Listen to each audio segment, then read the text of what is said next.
북한 정권이 나라 안팎에서 저지른 강제 실종 범죄의 심각성과 피해자 가족의 아픔을 알리기 위한 강제 실종 주간 행사가 이달 말 한국에서 열립니다.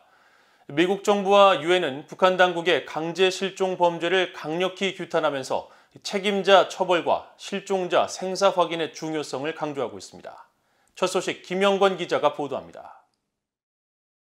사라져버린 이라는 제목의 작품입니다.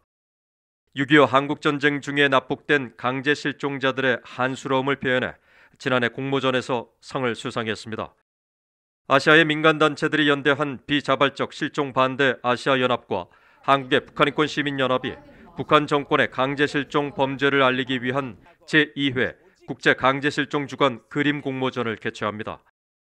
단체들은 공모전이 아시아 13개 시민단체가 매년 5월 마지막 주에 각국에서 공동 개최하는 강제 실종 주간의 일환으로 강제 실종 피해자들과 가족의 아픔, 책임 규명의 필요성 등을 알리는 데 목적이 있다고 밝혔습니다. 특히 이제 그 가해자가 북한이라는 그 초점을 맞춰보면 국군 포로 문제라든지 6.25 납북자, 전후 납북자 굉장히 많은 이제 그런 강제 실종자가 있는데 많은 국민들이 모르고 있기 때문에 저희 단체에서 그걸 알리기 위해서 저희 한국 플러스 아시아의 강제 실종을 알리기 위해서 다 같이 연대를 해서 이런 활동을 함께 하고 있어요. 강제 실종은 개인의 의지와 상관없이 국가기관이나 국가의 역할을 자임하는 조직 또는 개인에 의해 체포, 구금, 납치돼 실종되는 것을 의미하는데 국제사회는 이를 심각한 반인도적 인권 범죄의 일환으로 강력히 대응하고 있습니다. 단체들은 특히 강제 실종 피해자뿐 아니라 가족에게 커다란 정신적, 육체적 고통을 안겨준다고 지적했습니다. 50년간 아무런 이의 없이 북한에 강제업류된 우리의 가족이 아직도 송환되지 않았음을 알리며 국제사회의 원칙과 질서에 따라 송환을 이룰 수 있도록 요구합니다. 유엔과 한국 정부 단체들에 따르면 북한 정권은 6.25 한국전쟁 당시 민간인 10만여 명을 납치했으며 전후 납북 피해자 3,835명 중 516명은 북한에 계속 억류돼 있습니다.